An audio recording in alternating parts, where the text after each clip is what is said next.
नमस्कार। लखीमपुर खीरी हिंसा मामले में आरोपी गृह राज्य मंत्री के बेटे आशीष मिश्रा आज एसआईटी के सामने पेश नहीं हुआ। अब कल सुबह 11 बजे फिर से पेश होना है। सुप्रीम कोर्ट ने इस मामले पर सुनवाई के दौरान कहा कि वे यूपी सरकार की जांच से संतुष्ट नहीं हैं। कहा कि क्या सामान्य परिस्थितियों में भी पुलिस ऐसे ही व्यवहार करती। आज के घटनाक्रम पर एक रिपोर्ट। हाँ, यही है, लखीमपुर में ही है, ये हम नहीं बता पाएंगे अभी।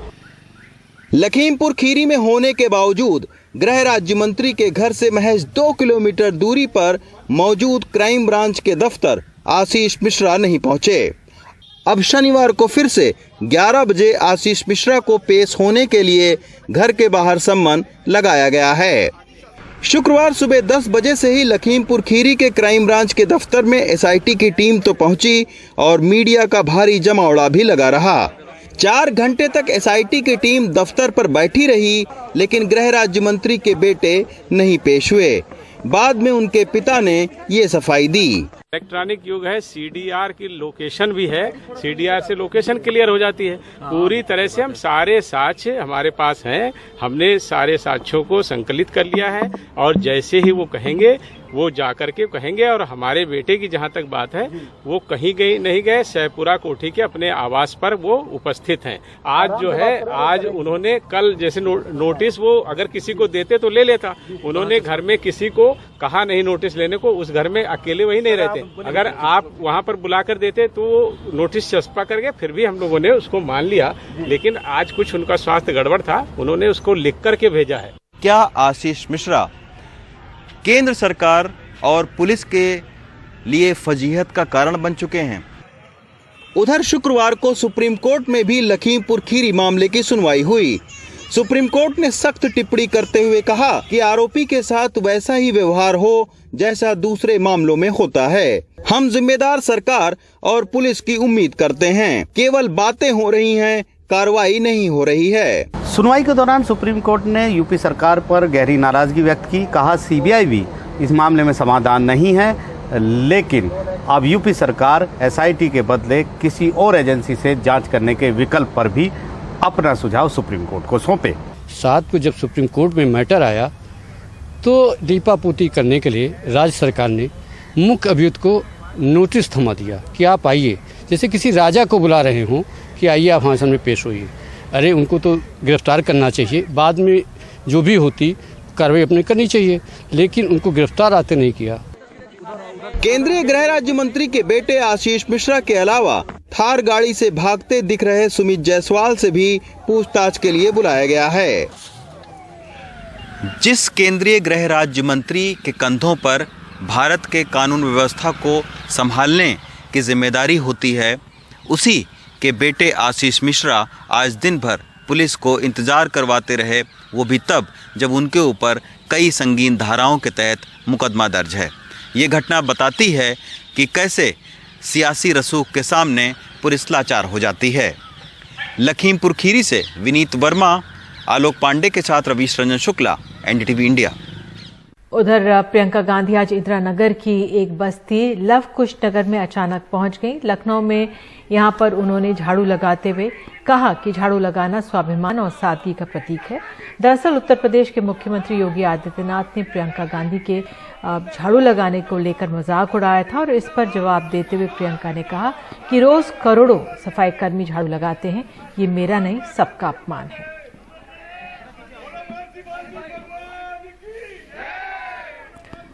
और अब खबर मुंबई से। क्रूज पर हुई ड्रग्स पार्टी मामले में आर्यन खान की जमानत याचिका खारिज हो गई। अरबाज मर्चेंट और मुनमुन धमीचा को भी जमानत नहीं मिली। फिलहाल ये लोग आर्थर रोड जेल के क्वारंटीन रूम में रहेंगे। बेल की याचिका अब सेशंस कोर्ट में होगी।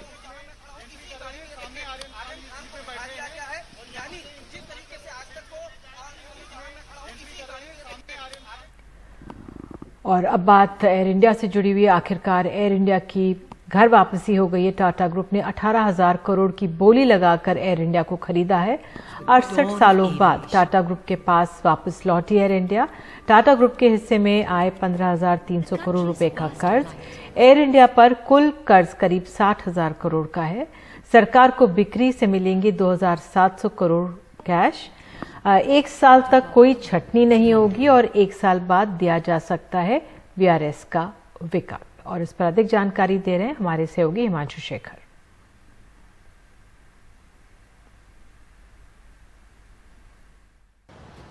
करीब 68 साल बाद एक बार फिर टाटा सन्स ने नेशनल कैरियर एयर इंडिया की कमान दोबारा हासिल कर ली है।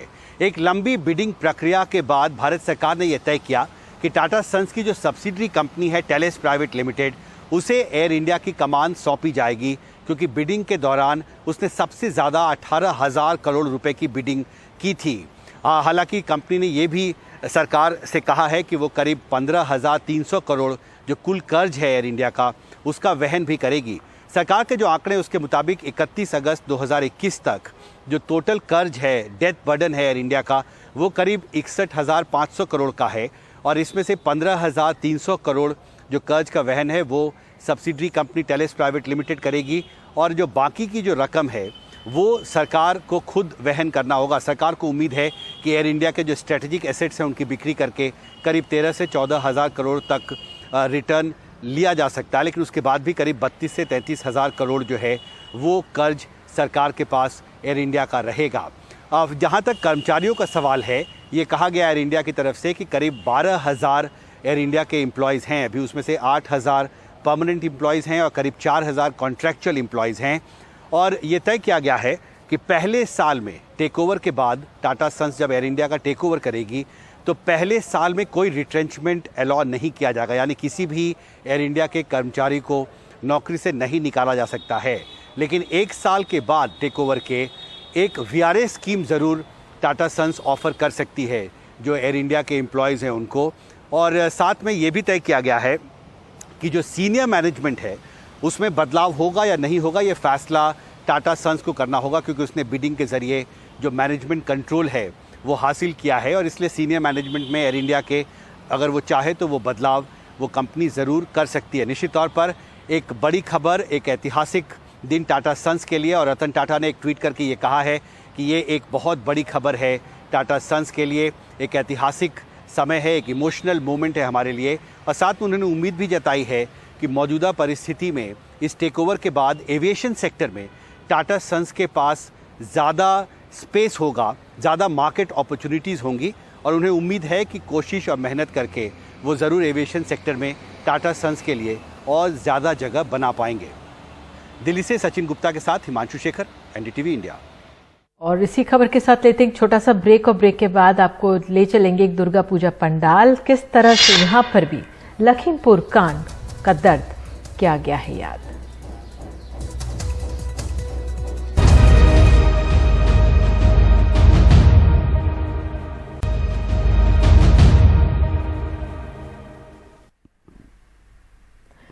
कोलकाता दुर्गा पूजा का उत्सव मनाने के लिए तैयार है, लेकिन जश्न के बीच लखीमपुर खीरी नहीं भुलाया गया है। एक पंडाल में किसानों के संघर्ष की दास्तान दिखाई गई है और अब यह पंडाल एक तीर्थ स्थल सा बन गया है। ये खुलने वाला था कि लखीमपुर हिंसा का मामला हो गया।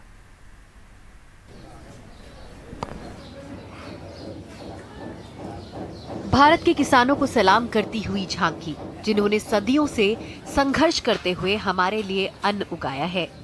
कोलकाता हवाई अड्डे के नजदीक वाले दुर्गा पूजा पंडाल का यही विषय था, लेकिन फिर लखीमपुर खीरी की घटना हुई और ये पंडाल तीर्थ स्थल सा बन गया।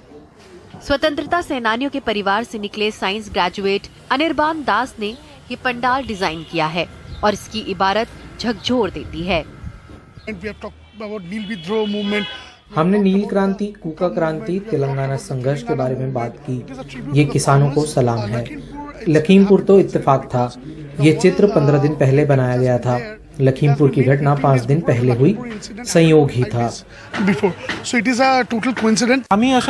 मैंने मोटर कार धन और अहंकार के एक प्रतीक के तौर पर बनाई है। धूल उड़ाती और अपने पहियों के नीचे किसानों को कुचलती, लेकिन मैंने ये नहीं सोचा था कि देश में एक और जलियांवाला बाग होगा।